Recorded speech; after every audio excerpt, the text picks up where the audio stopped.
ሰላም የአፍላ ፍቅር ቤተሰቦች እንደምናችሁ። አፍላ ፍቅር ክፍል 150 ይለቀቅ የምትሉ ይህን ቪዲዮ ላይክ ኮሜንት ላይ ገብታችሁ አፍላ ፍቅር ክፍል 150 ይለቀቅ ብላችሁ ጻፉ። ያለፈው ክፍል ላይ እንደተመለከታችሁት እንግዲህ ቹቻን ቀስቴ ወስዶ አንሸራሽሯት ነበር ማለት ነው። ከሌላ ሰው ሰርቆ በመጣው ሞተር እሷን ይዞ ሲያንሸራሽራት ነበረ።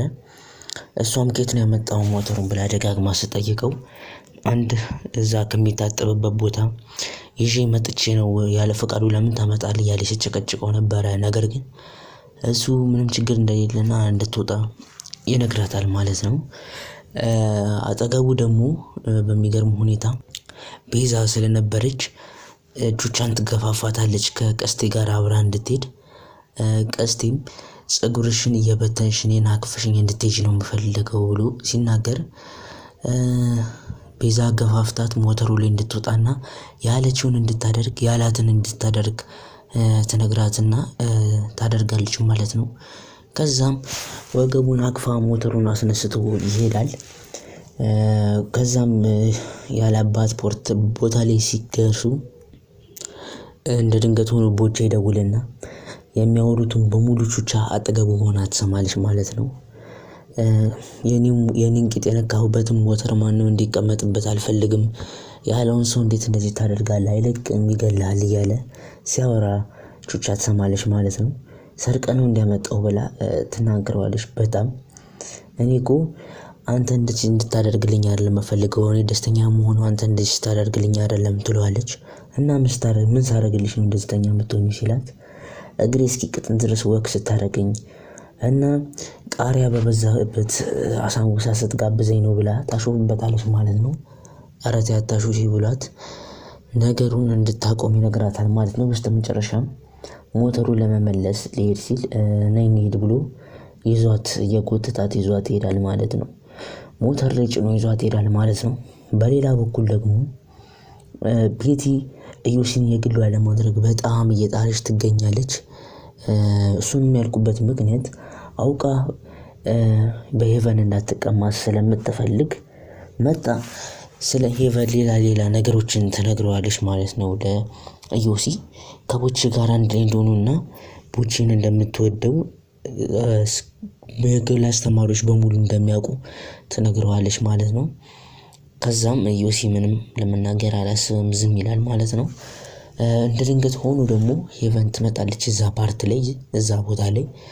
ከዛም እሷ ይሄ ሁሉ ነገር ማደርግልህ እኮ ላንተ ብዬ ነው እናንተ እኔን አንድ ቀን ማመስገነኝ አታውቅም ብላ ትናገረዋለች።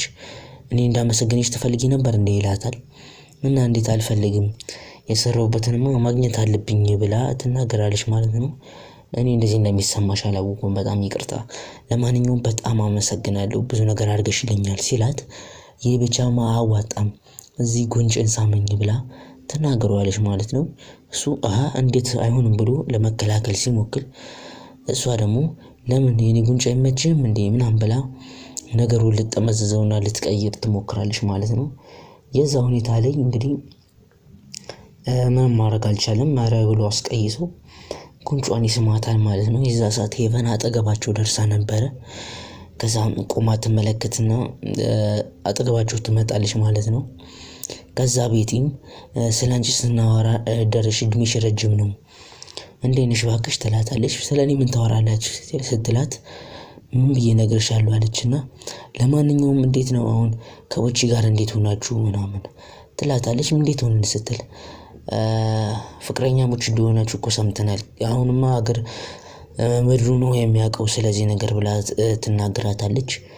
እኔ ፍቅረኛዬ ነው ብዬ አልተናገርኩም ቦቼ ሄርሜላ ስትጠይቀኝ አዎ ፍቅረኛዬ ነው ብዬ ተናገርኩኝ። ከዛ ግን እኔ ትቼዋለሁ እሷ አዳረሰችው ወሬውን በሙሉ ብላ ከዛም ክላሱ በሙሉ ይሄን ነገር ሊሰማ ቻለ ብላ ትናገራለች ማለት ነው። ከዛም ያው ነገሩን ለመተው ይሞክራሉ። ለማንኛውም አሪፍ ጥንዶች የሚወጣችሁ ይመስለኛል ብላ ሄቨን በውስጧ ብትናደድም ማውጣት ስላልፈለገች እንደዛ ብላ ትናገራለች ማለት ነው። ከዛም በሚገርም ሁኔታ ኢዮሲ ምንም እንዳልመሰለው ምንም ነገር መናገር አልፈለገም ዝም ይላል። ኢዮሲ ምን ነው የተደሰትካት መስልም ብላ ትናገሯለች ማለት ነው። ከዛም ቤቲም ለማስቀየስ ነገሩን እሱ ከኔ ውጪ ሌላ ሴትን ማውራት እንደማይፈልግ ታውቂያለሽ ብላ ትናገራታለች ማለት ነው። ከዛ ሄቨንም ነገሩን ለማብረድ ብላ ለማንኛውም እሱ በመምጣት የተደሰተ አይመስለኝም ልሂድ በቃ ብላ ተነስታ ትሄዳለች ማለት ነው። እንግዲህ ሄቨን ለዩሲ የሆነ ስሜት እንዳላት የታወቀ ነው። ዩሲም ለሄቨን እንደዛው። ነገር ግን እሱ እንደሷ መቆጣጠር አይችልም ስሜቱን፣ በጣም ይናደዳል። አልፎ አልፎም እንደውም እየሄደ ቦቼ ለማስፈራራት እየሞከረ ነው ማለትም ያስፈራራው ነበረ። ነገር ግን ቦቼም ድርቅ ያለ ሰው ነው እንደምታውቁት፣ ሊያምንለት አልፈለግም። ደግሞ እዚህ ድራማ ላይ በጣም ብዙ ፍቅራቸው መገላለጽ የማይፈልጉ ጥንዶችን ተመልክተናል።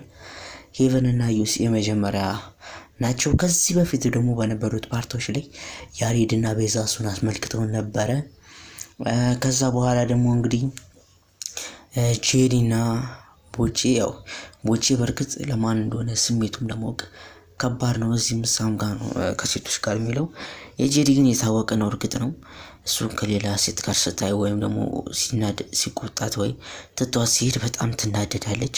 በተለይ ከሴት ጋር ስታዩ በጣም ትቀናና ትቀባጥራለች ማለት ነው። አሁንማ ሄርሜላም ለእልህ ብላ ቀርበው ነበር። ነገር ግን አሁን በሱ ፍቅር ተጠምዳለች ማለት ነው።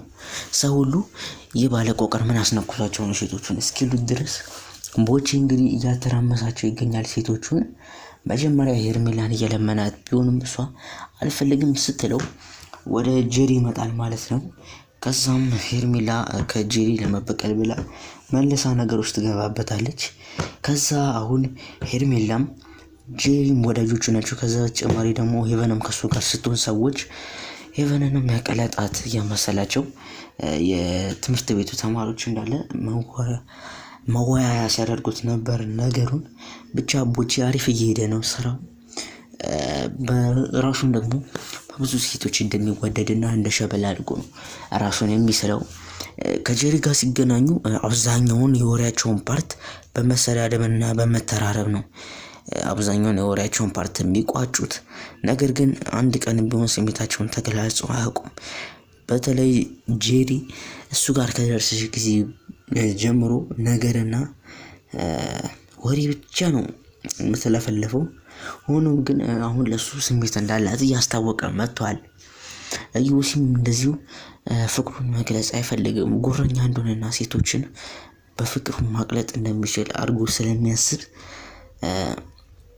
እሱ እንደተሸነፈ እንዲሰማው አይፈልግም ማለት ነው። ስለዚህ ነገሩን ያው እንዳሸናፊ አድርጎ መደምደም ስለሚፈልግ እንደዚህ አይነት ጨዋታ ይጫወታል ማለት ነው። ለማንኛውም ድራማው ከተመቻችሁ